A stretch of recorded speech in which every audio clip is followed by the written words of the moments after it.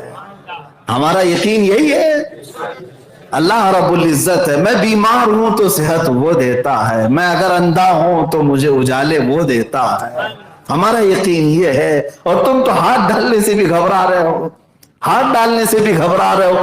قسم رب ذوالجلال کی، اگر کسی نے ہم سے کہا اگر تو اپنے رب کی بارگاہ میں سجدہ کرنے کو حق سمجھتا ہے تو کیا تیری گردن پر میں چھری رکھ دوں؟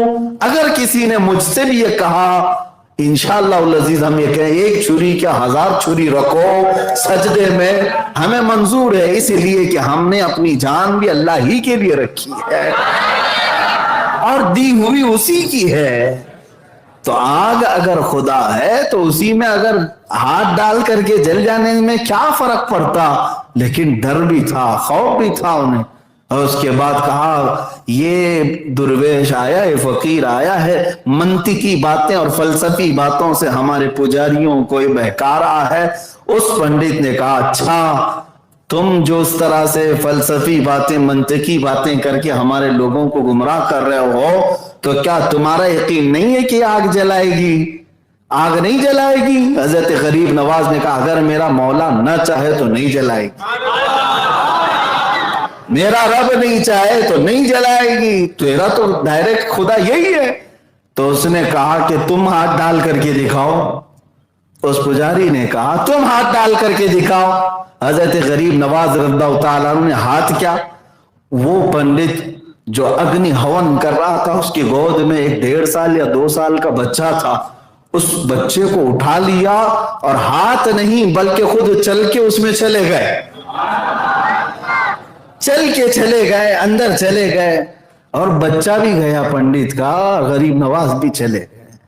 اب یہاں پر شور مچ گیا، یہ آگ کافی بڑی ہوتی تھی اور ایک ہال میں جلائی جاتی تھی جس کی پوجا ہوتی تھی، تو وہ چیختے چلاتے لوگوں کو جمع کیا کہ یہ جو مسلمان آیا ہے گیا تو گیا، میرے بچے کو بھی لے گیا، اور آگ میں پتہ نہیں کیا ہوا نظر بھی نہیں آ رہا ہے اندر۔ لوگ ادھر ادھر سے سب جمع ہوئے، کئی پنڈت آئے، کئی لوگ آئے۔ اب خدا کو یا تو بجھانا پڑے گا یا تو پھر کوئی دوسرا اس میں داخل ہو کے اسے نکالنا پڑے گا، دوسرا تو آئے گا نہیں۔ کافی دیر کے بعد جب لوگ جمع ہوئے، 1-2 گھنٹے نہیں گھنٹے گزر گئے، حضرت سرکار غریب نواز اپنے دامن کو جھاڑتے ہوئے اس آگ سے باہر تشریف لائے اور اس کے بچے کو اس کی گود میں دیا۔ اس نے دیکھا اس کی پیشانی بھی ٹھنڈی ہے، بچے کا جسم بھی ٹھنڈا ہے، آگ کی گرمی تک نہیں لگی، جلنا تو دور کی بات آگ کی گرمی نہیں لگی۔ اس پجاری نے بچے کو اپنے سینے سے لگایا۔ میرے عزیزوں، اس وقت موجود جو لوگ تھے انہوں نے کہا اب ہمیں یقین ہوا کہ وہ خدا سچا ہے جس کا غریب نواز عبادت کرتا ہے۔ جس کو معین الدین عبادت کرتا ہے۔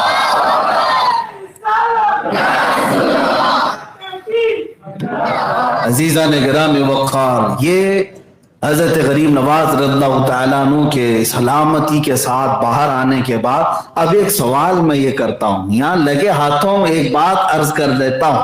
حق و باطل کے درمیان معرکہ ہوا، مقابلہ ہوا، اور جب امتحان کی بات آئی تو اللہ نے فتح ہمیشہ اہل حق کو عطا فرمائی، اہل حق کو عطا فرمائی۔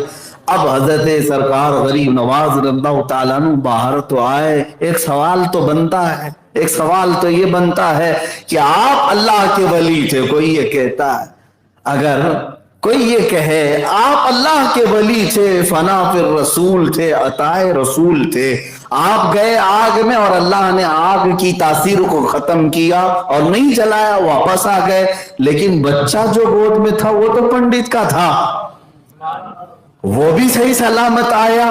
میرے عزیزو، اب یہاں پر ہم ان منکرین وسیلہ کو جواب دیتے ہیں جو کہتے ہیں وسیلہ نہیں لینا چاہیے۔ ظالموں، یہاں بتانا یہی مقصود ہے کہ بچہ چاہے کسی کا ہو، یہ دیکھو کہ دامن کس کا لگا ہوا ہے۔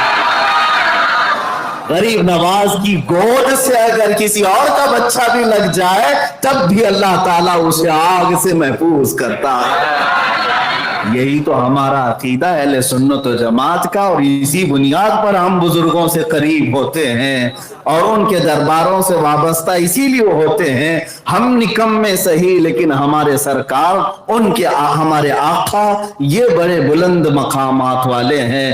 اعلیٰ حضرت نے بھی تو ہی فرمایا، کیسے آقاؤں کا بندہ ہوں رضا، کیسے آقاؤں کا بندہ ہوں رضا، بول بالے میری سرکاروں کے ہیں۔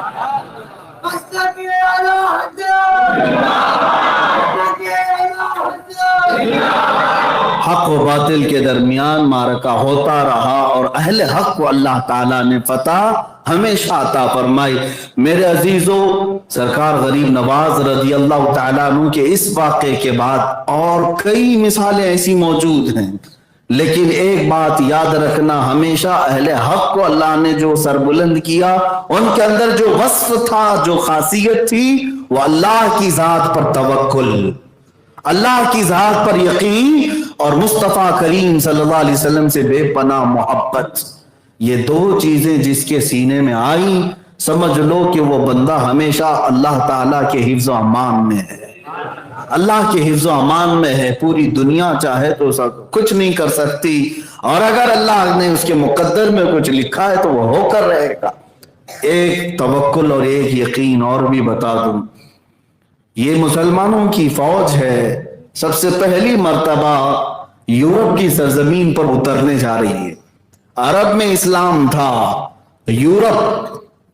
یورپ میں آنا تھا، ایشیا سے یورپ ایک دوسرے بر اعظم میں جا رہا ہے، ایک دوسرے انٹرکانٹیننٹل میں جا رہا ہے۔ اب اس وقت حالات کیا تھے؟ عرب اور یورپ کو جوڑنے والا جو سمندر ہے، میڈیٹرین سی، آج بھی وہ سمندر دیکھا ہوگا لوگوں نے، کافی بڑا سمندر، اس سمندر کو عبور کر کے صحابہ تابعین کی جماعت یورپ میں اتر رہی، اور سپہ سالار کا نام ہے طارق بن زیاد، طارق بن زیاد، اور جوانی کا عالم ہے، اور یہ مجاہدین کی ایک فوج لے کر اسپین کی سرزمین پر اترا۔ جب وہاں پر اسپین کو پہلے اندلس کہا جاتا تھا، آج اسپین ہے، طارق بن زیاد اپنی فوج کو لے کر کے جب اترا تو اس کے بعد سارے لوگوں کو جمع کر کے ایک بار سوال کیا، کوئی اگر جانا چاہے تو ابھی راستے تیار کھلیں، جا سکتا ہے۔ کسی نے بھی جانے کی بات نہیں کی، تو جن کشتیوں میں بیٹھ کر کے آئے تھے ان کشتیوں کو کنارے لایا گیا اور ان تمام لکڑی کی کشتیوں کو آگ لگا دی گئی، کیونکہ اب سواری ہے، سواری کو کیوں جلایا؟ مجاہدین نے پوچھا کہ یہ کشتیاں سواری ہیں جن میں بیٹھ کر کے عرب سے لے کر یورپ کا سفر کیا، جلائے کیوں؟ یہی اہل حق کی علامت ہے۔ طارق بن زیاد نے کہا، اس لیے کہ ہم باطل سے لڑنے جا رہے ہیں اور کسی کے سینے میں یہ شک بھی نہ ہو کہ ہم جان بچا کر واپس جا سکیں۔ ہم میں سے کسی کو یہ ہلکی سی امید بھی نہیں ہونی چاہیے کہ اگر سختیاں ہو گئی ہمارے اوپر تو ہم جان بچا کر کے واپس ان کشتیوں میں بیٹھ کر کے عرب چلے جائیں گے۔ میں نے کشتیاں اس بات پر جلائی ہیں کہ جس زمین پر ہم اترے ہیں اللہ اس کے رسول کا نام لے کر، یا تو پھر ہماری قبر بنے گی یا تو پرچم اسلام لہرائے۔ اور دنیا نے دیکھا طارق بن زیاد کا یہ توکل تھا، یہ یقین تھا، پرچم اسلام ایسا لہرایا کہ پورے یورپ کے چپے چپے میں اسلام پھیلا۔ اہل حق کسی بات سے خوف نہیں کھایا کرتے، ڈرتے نہیں۔ وہ جن علاقوں پر گئے، جن زمینوں کو انہوں نے عبور کیا، ان کے ساتھ جو طاقت جاتی تھی وہ توکل کی طاقت تھی۔ اب بات یہاں پر یہ بھی عرض کر دوں، حضور سلطان الہند غریب نواز رضی اللہ تعالیٰ عنہ جب ہندوستان تشریف لا رہے تھے، اس وقت کے حالات ایسے تھے کہ کئی بادشاہوں نے پہلے یہاں پر ہندوستان پہ حملے کیے اور کوششیں، یہ راجے مہاراجاؤں کا حال تھا، ایسا سسٹم نہیں تھا الیکشن کا، سیلیکشن کا، ای وی ایم کا، یہ سب معاملات نہیں تھے۔ جس کی جتنی طاقت اتنے قبضے کرتا تھا، جس کو جتنی زمین مل گئی اتنے کا وہ بادشاہ بنتا تھا۔ اس زمانے میں ایک بادشاہ شہاب الدین غوری ان علاقوں کو فتح کرتے ہوئے یہاں تک آیا تھا، لیکن شکست کھا کر کے جا رہا تھا، ہار کر کے جا رہا تھا۔ اور یہ وہ وقت تھا جب معین الدین حسن چشتی غریب نواز رضی اللہ تعالیٰ عنہ دو چند فقیروں کے ساتھ ہندوستان آ رہے تھے۔ مشکل سے 7-8 لوگوں کی جماعت تھی جو ہندوستان کی طرف آ رہی تھی۔ بیچ راستے میں بادشاہ کی فوج واپس پلٹ رہی تھی، درویشوں کی جماعت اندر آ رہی تھی، ٹکراؤ ہو گیا تو لوگوں نے پہچان لیا کہ یہ مسلمان فوج ہے، مسلمان جماعت ہے درویشوں کی، پوچھو یہ کہاں جا رہے ہیں؟ تو بادشاہ نے قاصد بھیجا پوچھوانے کے لیے، کوئی آیا اور حضرت غریب نواز سے پوچھا بابا کہاں جا رہے ہیں، کدھر کا سفر ہے؟ حضرت غریب نواز نے جواب دیا ہندوستان فتح کرنے جا رہے ہیں۔ درویشوں کی چھوٹی سی جماعت، اور بات کس بات کی کر رہے ہیں؟ یہی تو توکل اور یقین ہے جس کو اقبال نے کہا تھا، نکل کر کے صحرا سے جس نے الٹ دیا تھا تخت روما کو، نکل کر کے صحرا سے جس نے الٹ دیا تھا تخت روما کو، سنا ہے قدسیوں سے میں نے کہ وہ شیر پھر ہوشیار ہوگا۔ ہمیشہ سے اللہ رب العزت نے 313 کے ذریعے سے فتح اسلام فرمائی، اور قیصر و کسریٰ کو دھول چٹانے والی جماعتیں بھی بہت بڑی بڑی نہیں تھیں، وہی صحابہ تھے جو چند کھجوروں پر پورے دن گزارا کرتے تھے۔ عزیزان گرامی، جب یہ جواب ملا تو یہاں کہکہے لگنے لگے بادشاہ کے ہاں، فوج کے ہاں، کہ یہ دیوانوں کی جماعت ہے اور اتنی بڑی بات کر رہے ہیں۔ اکثر ایسا ہوتا ہے کہ جب کبھی کوئی چھوٹا بڑی بات کرے تو لوگ اس کا مذاق اڑاتے ہیں یہاں پر، لیکن انہوں نے جس کو چھوٹا سمجھا ہوگا وہی در حقیقت پورے ہند کا بادشاہ بھی تھا۔ اس نے کہا کہ آپ نے دیکھا ہماری فوج کو، ہمارے اتنے ہاتھی گھوڑے ساز و سامان، اتنی بڑی فوج لشکریاں، اور ہم شکست کھا کر کے آ رہے ہیں، بڑی طاقتیں وہاں پر موجود ہیں۔ آپ نے جواب بہت ہلکے انداز میں یہ دیا، ہاں فرق یہی ہے شہاب الدین تو گیا تھا ہاتھی گھوڑوں کے بھروسے، معین الدین اللہ کے بھروسے جا رہا ہے۔ یہ توکل اہل حق کو ہمیشہ فتح یاب کرتی ہے، یہ توکل اللہ کی ذات پر یقین اہل حق کو ہمیشہ سر بلند رکھتی ہے۔ عزیزان گرامی وقار، آج بھی میں ایک جملہ دے جاتا ہوں آپ کو جو ہمیشہ تمہارے دلوں کو مطمئن رکھے گا اور حوصلہ بڑھا کر کے رکھے گا۔ وہ دن یاد کرنا جب میرے آقا صلی اللہ تعالی علیہ وسلم کے قتل کا منصوبہ بن گیا، اور پورے گھر کا گھیراؤ کر لیا کافروں نے، تلواریں سونت لی۔ ان حالتوں میں میرے آقا صلی اللہ علیہ وسلم کو میرے رب ذوالجلال نے صحیح سلامت ان کے سامنے سے نکالا۔ کوئی ایک بھی مشرک حضور کو دیکھ نہیں سکا۔ ہجرت کی رات، اور حضرت ابوبکر صدیق کو لے کر میرے آقا مدینے کے راستے نکلے، لیکن درمیانی راستے میں غار ثور میں حضور صلی اللہ علیہ وسلم نے 3 دن تک قیام فرمایا۔ وہ پہاڑ پر اونچے ٹیلے پر ایک غار ہے جس میں 2 لوگ بیٹھ سکتے ہیں۔ 3 دن تک وہاں قیام ہوا۔ اب میں آپ کو جو بات بتانے جا رہا ہوں، یہ غار ثور کا واقعہ اتنا اہم ہے کہ قرآن میں ذکر ہوا، 10ویں پارے میں اس کا ذکر آ گیا۔ وہ وقت بھی آیا کہ مشرکین پوری جگہوں پر ڈھونڈنا شروع کر دیے حضور صلی اللہ علیہ وسلم اور حضرت ابوبکر کو۔ ہر کونے پر انہوں نے قاصد بھیج دیے مکہ کے ہر سرحد پر کہ کس طرف گئے ہیں، اور وہ قدموں کے نشان دیکھتے دیکھتے دیکھتے غار ثور تک بھی پہنچ گئے۔ غار ثور یعنی وہ پہاڑ کی اونچائی 5000 فٹ اونچی ہے۔ چڑھ کر کے اگر آئیں تو 8 دن تک پٹھے درد کرتے ہیں آج بھی۔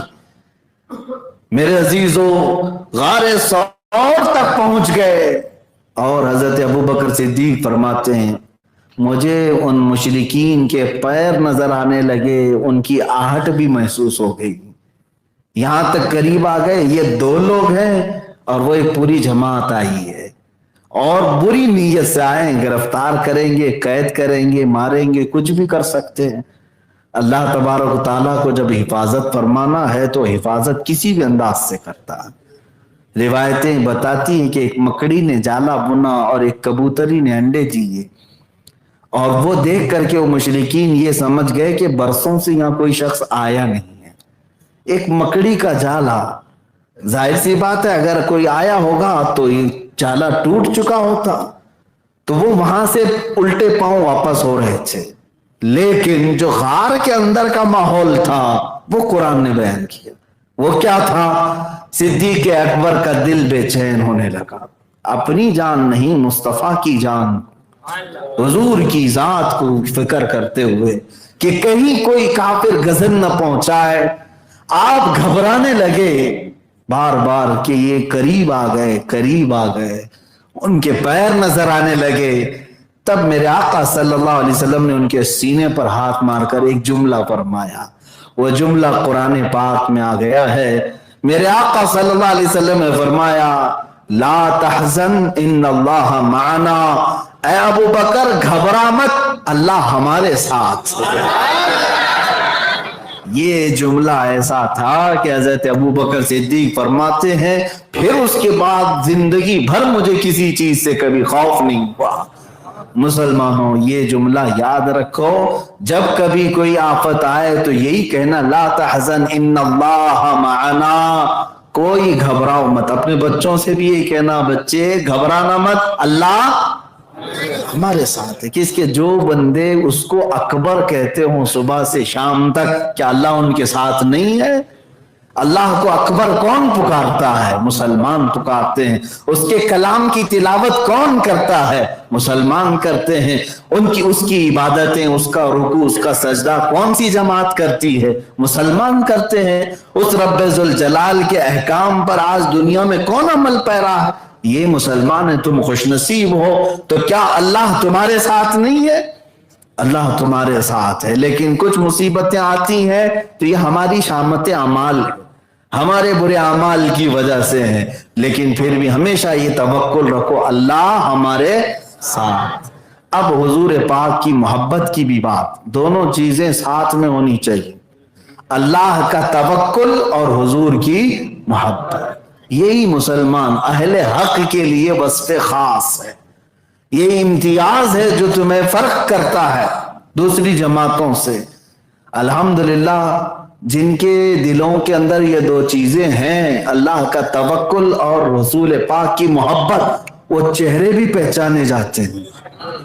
الحمدللہ وہ چہرے بھی پہچانے جاتے ہیں، چہروں سے دیکھ کر کے بھی پتہ چلتا ہے اہل حق کی جماعت کون سی ہے۔ یہی کی بات نہیں کر رہا ہوں، عرب والے بھی کہتے ہیں، عرب والے بھی، امریکہ والے بھی، یورپ والے بھی، بلکہ پچھلی تقریر میں نے یہ کہا تھا نا، ایک ہمارے مسلک اور مذہب سے تعلق نہ رکھنے والے شخص نے بھی کہا اس زمانے میں حضور سے جو صحابہ محبت کرتے تھے ویسی محبت دیکھنا ہے تو بریلویوں میں دیکھو۔ ان کی زبانوں سے بھی اللہ نے یہ کہلوایا، اس کا مطلب یہ ہے کہ یہ محبت تمہارے چہروں کی رونق ہے۔ حضور سے جو تم بے انتہا محبت کرتے ہو یہ چہروں کی چمک ہے جو تمہیں خاص کرتی ہے، خاص کرتی ہے۔ میں عمرے کے سفر میں ایک شخص سے ہماری ملاقات ہوئی جو اہل سنت و جماعت سے نہیں دوسری جماعت سے ہے۔ اپنا ایک دردناک واقعہ پیش کرتے کرتے ایک بات انہوں نے یہ بیان کی تھی جو میں عرض کر رہا ہوں۔ کہا کہ میں اکثر ایسا ہوتا کہ راستے میں جب بھی جاؤں کہیں پر بھی نماز پڑھ لیتا ہوں جو بھی مسجد مل جائے، لیکن مفتی صاحب ایک بات ہے کہ میں مسجد میں جاتے ہی پیچھے سے دیکھ کر کے بھی سمجھ جاتا ہوں کہ ہماری کون سی ہے، ان کی آپ کی کون سی ہے۔ لوگ سجدے میں ہیں، رکوع میں ہیں یا قیام میں ہیں تو وہ کہتے ہیں کہ آپ کی جو بریلویوں کی مسجد ہے، جماعت ہے، پیچھے سے دیکھ کر کے پہچان لیتا ہوں اور میں قدم بھی پیچھے لے کر چلا جاتا ہوں، کیونکہ دوسروں کو وہاں تکلیف ہوتی جو بھی ان کے معاملات ہے۔ میرے عزیزو، میں یہاں بات یہ عرض کر رہا ہوں کہ اللہ نے تمہارے چہروں پر کیا تمہاری پشت پر بھی وہ علامتیں رکھی ہیں، حق پر ہونے کی یہ علامتیں ہیں، وصف خاص۔ حضور کی محبت کرنے والا لاکھوں میل دور سے بھی پہچانا جاتا ہے، وہ کہیں پر بھی رہتا ہو لیکن لوگوں کے دلوں پر راج کرتا ہے، اس سے لوگ جڑتے ہیں، محبت کرتے ہیں۔ یہ وصف خاص ہے جو تمہیں باطل جماعت سے امتیاز پیدا کرتا ہے۔ ایک بات یاد رکھیں، اللہ کے نبی صلی اللہ تعالی علیہ وسلم سے محبت کرنے والا بظاہر کچھ تکلیفوں میں آ سکتا ہے، جیسے کہ میں نے اس سے قبل بھی کہا تھا، اسے مارا تو جا سکتا ہے لیکن مردہ کبھی نہیں کیا جا سکتا۔ اور جو باطل پر ہیں پوری طاقت کے نشے میں اور تخت پر بیٹھ کر کے بھی وہ بظاہر زندہ دکھتے ہیں لیکن حقیقت میں مردہ ہوتے ہیں، حقیقت میں مردہ ہوتے ہیں۔ نہ ہمیں آج ابو جہل کا کوئی پرسان حال نظر آتا ہے، نہ اس کی خیریت پوچھنے والا، نہ ہی یزید کا کوئی ساتھی نظر آتا ہے، نہ اس کی اولاد نظر آتی ہیں، کچھ نہیں۔ ہاں لیکن ناجائز طریقے سے کچھ لوگ ہو سکتے ہیں وراثت پائے ہوں جن کو ابھی میلاد میں بھی پیٹ درد کرے گا اور پکاریں گے کہ یہ کیوں، یہ جائز ہے کہ ناجائز ہے، شرک ہے یا بدعت ہے۔ جیسے آپ لوگوں کو پتہ ہے ہر سال حضور کی میلاد آنے سے پہلے کچھ لوگوں کے چہروں پر الگ سا رنگ آتا ہے۔ یہاں یہ بھی بات پتہ چلتی ہے کہ رنگ بدلنے کا طریقہ بھی الگ الگ ہے۔ ہماری مسجدیں روشن ہو جاتی ہیں اور کچھ مسجدیں اندھیرے میں آ جاتی ہیں۔ کون سی چیز ہے جو تمہیں الگ کر رہی ہے؟ فرق کیسی چیز سے پیدا ہو رہا ہے؟ محبت مصطفیٰ ہے، میرے آقا صلی اللہ تعالی علیہ وسلم کی محبت۔ بلکہ میں نے مفتی احمد یار خان نعیمی رحمۃ اللہ علیہ سے پڑھا کی ایک عبارت یہ بھی پڑھا، میاں اہل حق اور اہل باطل کی پہچان اللہ نے ایسی رکھی، صرف یہاں کے رہن سہن میں نہیں بلکہ جنازے بھی فرق پیدا کرتے ہیں، جنازوں میں بھی فرق ہوتا ہے۔ ایک جنازہ جاتا ہے خوب پھول پہن کر کے جاتا ہے، خوب خوشبوؤں میں معطر ہو کر کے جاتا ہے، اور بعض جنازے وہ بھی ہوتے ہیں جن کی سڑن سے کوئی قریب بھی نہیں جاتا۔ اور یہاں الحمدللہ جب کوئی ہمارا جنازہ نکلتا ہے تو ایسا لگتا ہے کہ وہ دولہا بن کر کے جا رہا ہے، اور اس پر لوگ ہزاروں طریقے سے سلام بھی پڑھ رہے ہیں، درودوں کی ڈالیاں بھی نچھاور میرے آقا کی بارگاہ میں، اور اسے عزتوں کے ساتھ اتارا جاتا ہے۔ کس یقین کے ساتھ؟ بعض لوگ جنازہ لے کر بھاگتے ہیں اور ایسے دفن کر کے آتے ہیں کسی کو خبر بھی نہ ہو، پتہ بھی نہ چلے۔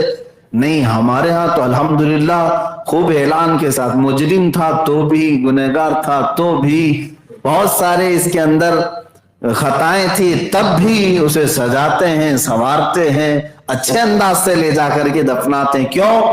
اس لیے کہ ہمارا یقین یہ ہوتا ہے کہ آج مصطفیٰ کے دیدار کے لیے جا رہا ہے، میرے آقا صلی اللہ تعالیٰ علیہ وسلم کی زیارت کے لیے جا رہا ہے۔ وہاں پہنچے گا تو اس کا چہرہ تو صاف ہو، اس کے لباس تو اچھے ہوں، اس کو سجایا جائے، یہ ہمارا اعتقاد ہے۔ جیسے کہ شاعر نے کہا تھا، اب تو پائے ناز سے اے فرشتوں کیوں اٹھوں، مر کے پہنچا ہوں یہاں اس دل ربا کے واسطے۔ اب یہاں پر بات میں اپنی گفتگو کو سمیٹتا ہوں، زیادہ دیر آپ کو نہیں تھکاؤں گا۔ حق و باطل کے درمیان جو وصف خاص ہے، جو تمہیں ممتاز کرتا ہے، وہ دو چیزیں ہیں، ایک اللہ کی ذات پر توکل اور دوسرے میرے مصطفیٰ کی ذات سے بے پناہ محبت۔ اب میں آپ کو بتاتا ہوں، یہ دو چیزیں جب آتی ہیں تو سارا خوف بھی نکالتی ہیں، ہر ڈر نکالتی ہیں، ہر خوف نکالتی ہیں۔ موسیٰ علیہ الصلوۃ والتسلیم کے ساتھ بظاہر کوئی فوج نہیں تھی، لیکن فرعون کی آنکھوں میں آنکھیں ڈال کر بات کرتے تھے۔ ہاں، بڑی بڑی طاقتوں کے ساتھ یہ مقابلہ کرتے، بات بھی کرتے۔ حضور صلی اللہ علیہ وسلم جب اپنے کسی صحابی کو قاصد بنا کر بھیجتے، وہ بڑے بڑے بادشاہوں کے درباروں میں جاتے اکیلے، اور بادشاہ سے ڈائریکٹ کیا بات کرتے؟ آپ دیکھیں، حضرت مصعب بن عمیر حضور کے سفیر ہیں، ترجمان ہیں، ایمبیسیڈر ہیں، حضور کا خط لے کر کے بادشاہ کے بھرے محل میں جاتے اور قرآن کی 2-4 آیتیں پڑھ کر سناتے، اور اس کے بعد سیدھے بادشاہ سے کہتے، اے بادشاہ تیری رعایا بڑی ہے، سلطنت بڑی ہے، میں تجھے دعوت دیتا ہوں اسلام قبول کر لے۔ ایک قاصد، ایک صحابی یا 2 صحابہ جاتے اور کس سے بات کرتے؟ بادشاہ وہ وزیروں کے بیچ بیٹھا ہے، سپاہیوں کے بیچ بیٹھا ہے، لیکن اہل حق کبھی کسی سے ڈرتے نہیں۔ شاعر نے کہا ہے کہ اہل حق کبھی کسی سے مات کھا سکتے نہیں، سر کٹا سکتے ہیں لیکن سر جھکا سکتے نہیں۔ یہی وصف ہے اہل حق کا۔ میں جو آخری بات عرض کرتا ہوں وہ یہ ہے، بڑی دل نشین بات ہے، دل میں بیٹھنے والی بات ہے، اور ہم سنیوں کے لیے جان میں جان پیدا کرنے والی بات ہے، ایمان میں جلا بخشنے والی بات ہے۔ جو چیز ہے توجہ سے سنیں، جو چیز ہمارے لیے یہاں بھی ضروری ہے وہاں بھی ضروری ہے۔ حضرت عمر فاروق رضی اللہ تعالیٰ حضور صلی اللہ علیہ وسلم کی مجلس میں بیٹھے ہیں، حضور پاک صلی اللہ تعالیٰ علیہ وسلم قبر کا تذکرہ فرما رہے تھے۔ کس چیز کا تذکرہ فرما رہے؟ ہاں، حدیث پاک میں حضور نے فرمایا سارے صحابہ سے کہ تمہیں پتا ہے جب ایک میت کو قبر میں رکھا جائے، تم اس کی تختیاں بند کر کے چلے جاتے ہو تو اللہ کے 2 فرشتے آتے ہیں۔ حضور فرماتے ہیں کالے چہرے والے، نیلی آنکھوں والے، اور سخت قسم کے ناخن اور ان کے دانت بڑے بڑے، ان کی صفات حضور بیان کر رہے تھے، نہایت ڈراونی شکل کے ہوں گے، اور وہ آ کر کے ہر میت سے سوال کریں گے۔ حضور پاک صلی اللہ علیہ وسلم سوالات بتا رہے تھے اور فرما رہے تھے کہ قبر کی سختیاں بہت ہیں، اور وہ سخت قسم کے فرشتے کسی پر رحم نہیں کریں گے، سختی سے سوال کریں گے۔ صحابہ کو یہ باتیں ہو گئیں۔ اس کے بعد حضور پاک صلی اللہ علیہ وسلم نے حضرت عمر سے پوچھا، اے عمر، جب یہ 2 فرشتے آئیں گے، عینانی ازرقانی، نیلی آنکھوں والے، کالے چہرے والے، تب تم کیا کرو گے؟ تم کیا کہو گے؟ کیا کرو گے؟ توجہ، حضرت عمر فاروق عرض کرتے، یا رسول اللہ صلی اللہ علیہ وسلم، آپ کی بارگاہ میں ایک عریضہ یہ ہے، آج جو میں آپ سے محبت کرتا ہوں، کیا میرے مرنے کے بعد قبر میں یہ محبت باقی رہے گی؟ میں جو آج آپ سے محبت کرتا ہوں، یہی محبت قبر میں بھی باقی رہے گی؟ رسول پاک صلی اللہ علیہ وسلم نے ارشاد فرمایا، اے عمر، دنیا کی محبتیں ختم ہوگی، میری محبت حشر میں بھی باقی رہے گی، حشر میں بھی باقی رہے گی، قبر میں بھی باقی رہے گی۔ جب میرے آقا نے یہ فرمایا کہ یہ محبت باقی رہے گی جو حضور سے کرتا ہے، حضرت عمر خوش ہوتے اور کہتے، یا رسول اللہ، تب تو ان فرشتوں سے نپٹنا میرے اوپر چھوڑ دیجیے، ڈرتا نہیں، مومن صالح اور محب رسول، حضور سے محبت کرنے والا کسی سے خوف نہیں کھاتا۔ ہاں، حضرت عمر نے کہا یا رسول اللہ میرے اوپر چھوڑ دے، میں دیکھ لوں گا کیا کرنا ہے ان کے ساتھ۔ اب بات یہاں پر ختم نہیں ہوتی، اس واقعے کو لکھا ہے جن روایتوں میں حضرت عمر کا انتقال ہوا، دفنائے بھی گئے، اور کئی دنوں کے بعد ان کے بیٹے حضرت عبداللہ خواب میں دیکھتے ہیں اپنے والد کو، اور وہ روایت نقل کرتے ہیں۔ حضرت عبداللہ کہتے ہیں مجھے وہ مجلس یاد تھی جس میں حضور سے حضرت عمر نے یوں کہا تھا، میں نے اپنے بابا جان سے پوچھا ابا جان آپ کو قبر میں رکھنے کے بعد کیا ہوا؟ کیا وہ فرشتے آئے تھے جو نیلی آنکھوں والے، کالے چہرے والے، سوالات سختی سے کرنے والے؟ حضرت عمر نے کہا ہاں بیٹا وہ آئے تو تھے۔ کہا کیا سوال کیا؟ وہ آئے اور مجھے اٹھایا اور انہوں نے کہا من ربو کا، تمہارا رب کون ہے؟ تمہارا رب کون ہے؟ حضرت عمر کے بیٹے پوچھتے ہیں آپ نے جواب کیا دیا؟ حضرت عمر کہتے ہیں میں نے ان سے پوچھا تمہارا رب کون ہے؟ میں نے ان سے پوچھا تمہارا رب کون ہے؟ وہ فرشتے ایک دوسرے کو دیکھنے لگے، یہ کون ہے جو ہم سے سوال کرتا ہے؟ یہ کون ہے جو ہم سے سوال کرتا ہے؟ تب ان فرشتوں میں سے ایک نے کہا چھوڑ دو اس کو، یہ صاحب رسول اللہ ہے۔ چلو ہم دوسروں کی طرف چلتے ہیں، اور ان فرشتوں نے وہاں سے اپنا سفر دوسری طرف کر لیا۔ یہ محبت مصطفیٰ ہے جو ہر خوف سے آزاد کرتی ہے۔ میرے عزیزو، قبر تو قبر ہے، حشر بھی ہمارے لیے اسی امید پر ہے۔ جانتے ہیں ہم کہ جس کے ہم ثناخواں ہیں آج وہ بھی تو وہاں ہوں گے، جن کے ہم آج محبت کرتے ہیں وہ بھی تو وہاں ہوں گے۔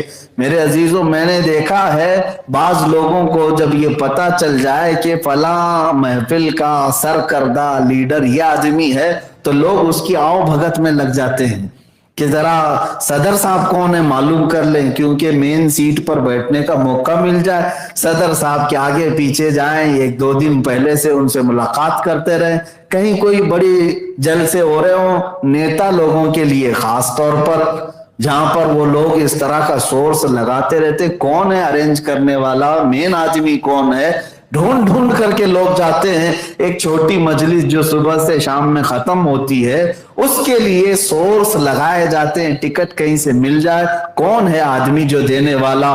میرے عزیزو، یہ دنیا کے جلسوں میں اور یہاں کی محفلوں میں سورس لگاتے ہو، اس کو راضی کرنے کی کوشش کرتے ہو، اور تمہیں یہ خبر نہیں ہے پورے محشر کا میدان کس کے لیے سجایا جا رہا ہے، کون ہے وہاں کا دولہا، جس کو امام اہل سنت فاضل بریلوی نے فرمایا ہے خلیل و نجی مسیح و صفی سبھی سے کہیں نہ بنی، خلیل و نجی مسیح و صفی سبھی سے کہیں نہ بنی، یہ بے خبری کی خلق پھری کہاں سے کہاں تمہارے لیے۔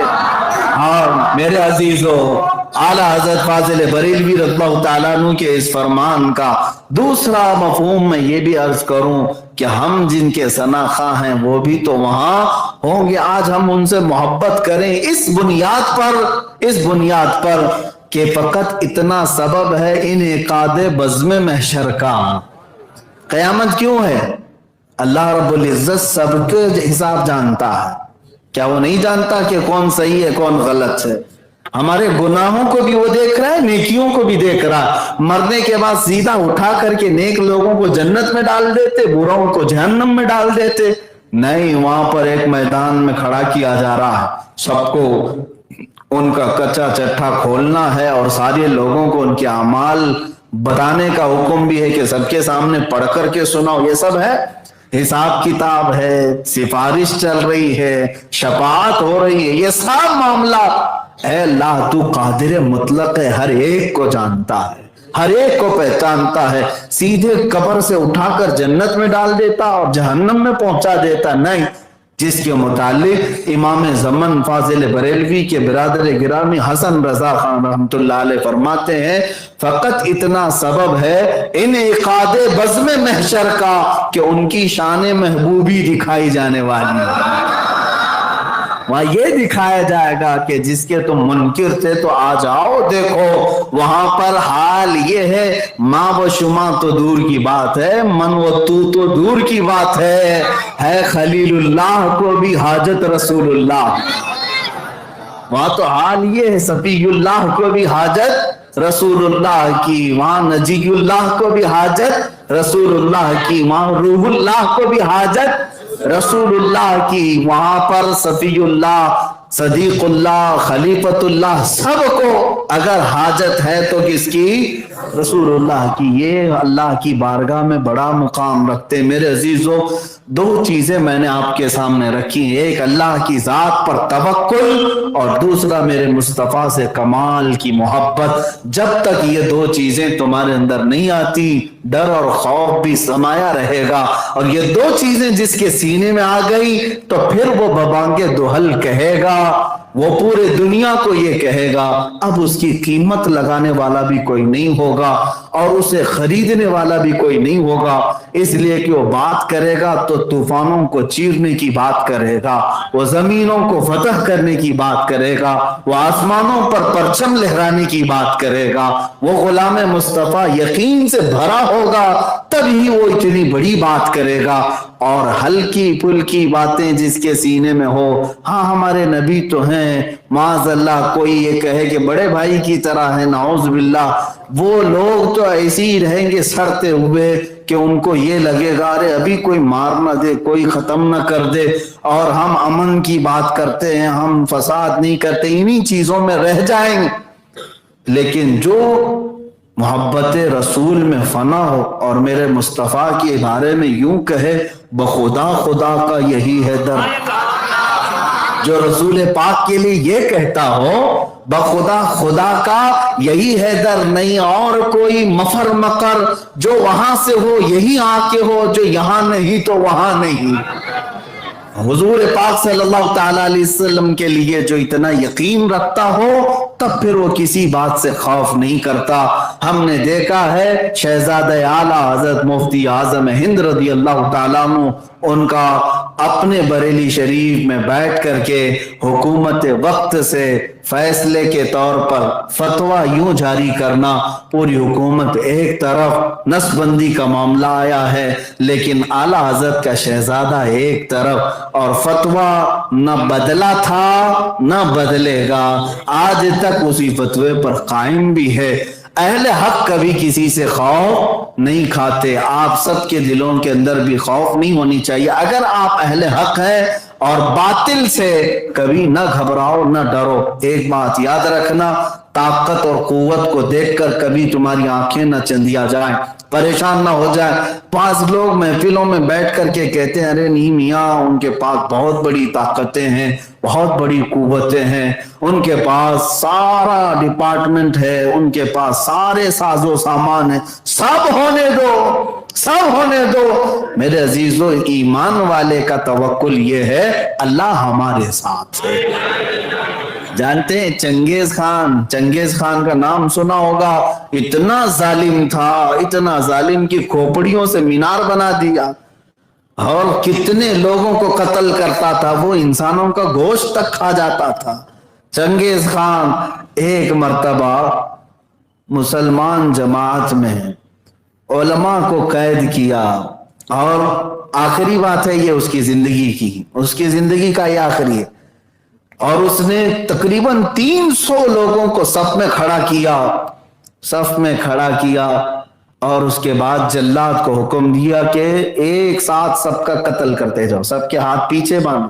3 صفیں لگی تھی، پہلی صف میں جب قتل شروع کیا جلاد نے تو ایک بڑے میاں تھے، بزرگ آدمی تھے، عمر دراز تھے، تو پہلی صف سے ہٹ کر کے دوسری صف میں چلے گئے، پیچھے والی، کہ پہلی صف کاٹی جا رہی ہے دوسری صف میں آ جاتا ہوں۔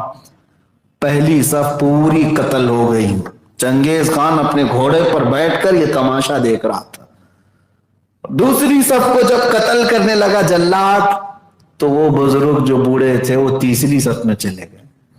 3 ہی تو صفیں تھی، دوسری بھی جب قتل ہو کر ختم ہو گئی، چنگیز کہا مار کے ہنسنے لگا. وہ دیکھ رہا تھا کہ یہ بوڑھا جگہ بدلتا جا رہا ہے، آگے سے پیچھے آیا، پیچھے سے یہاں آیا. کہا مار کر کے کہا بوڑھے میاں اب تو کوئی صف نہیں، اب پیچھے کوئی اور صف نہیں، کہاں جاؤ گے؟ اس بوڑھے نے بندھے ہوئے ہاتھوں سے کہا اب بھی اللہ موجود ہے، اب بھی میرا رب ہے، اللہ ہے. تیسری صف کو جلاد قتل کرنا شروع ہی کیا تھا کہ چنگیز خان کسی چیز سے، ایک آلے سے کھیل رہا تھا گھوڑے پر بیٹھ کر. وہ اس کے ہاتھ سے جیسے نیچے گرا، وہ اٹھانے کو گیا، گھوڑا بدک گیا اور اس کا پیر گھوڑے کی پیٹھ پر پھنس گیا اور سر نیچے، اور گھوڑا بھاگتا شروع کیا. اتنا بھاگا گھوڑا سرکش ہو گیا، کسی کے قابو میں نہیں آتا. ہر پتھر سے چنگیز خان کا سر ٹکراتا رہا یہاں تک کہ سر پھٹ گیا، کھوپڑی باہر آ گئی، اور گھوڑا ہے کہ رکنے کا نام نہیں لیتا. ساری فوج پیچھے پڑ گئی، گھوڑے کو قابو میں لایا جائے. گھوڑا اس وقت قابو میں آیا جب چنگیز کی پوری کھوپڑی ختم ہو چکی تھی، اس کا دماغ نکل چکا تھا اور موت ہو چکی تھی. اور اس کے بعد جو قیدی تھے انہیں بھی چھوڑ دیا گیا، پوری بادشاہت ختم ہو گئی. اس بوڑھے میاں نے کہا میرے مولا نے دنیا کو یہ بتایا اللہ آخری وقت تک ہمارے ساتھ ہے، نہ گھبراؤ. اگر گردن پر چھری آئے تب بھی کہنا اب بھی اللہ ہے. پھانسی کا پھندا لگے اس وقت بھی کہنا اب بھی اللہ ہے. ابھی تمہارے ساتھ کچھ ہوا تھوڑی نہ ہے، کچھ نہیں ہوا تو اتنا گھبرانا اور خوف کیوں کرنا؟ بس یہ بات لا تحزن ان اللہ معنا، گھبراؤ مت، بے شک اللہ ہمارے ساتھ ہے. وآخر دعوانا الحمدللہ رب العالمین.